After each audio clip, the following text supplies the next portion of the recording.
My name is Jiman Gabriel A. Garcia from 3 Charlie.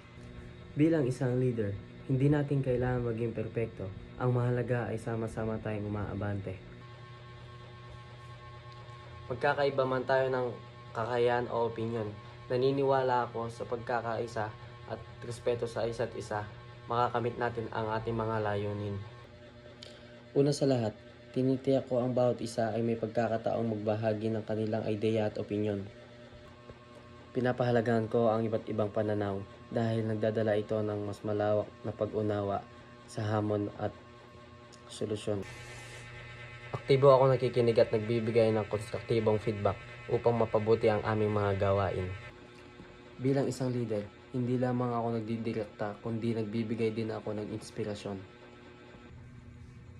Naghahanap ako ng mga paraan upang palakasin ang moral ng grupo at magbigay ng positibong kapaligiran. Pinapahalagaan ko ang mga tagumpay ng bawat isa at pinagdiriwang ang mga aming kolektibong pagsisikap. Sa uli, ang aking sukatan ng tagumpay ay hindi lamang sa pagkumpleto ng proyekto, kung hindi pati na rin ang paglago at kasiyahan ng miyembro ng grupo. Nais kong makita silang umunlad at maging mahusay sa kanilang mga larangan.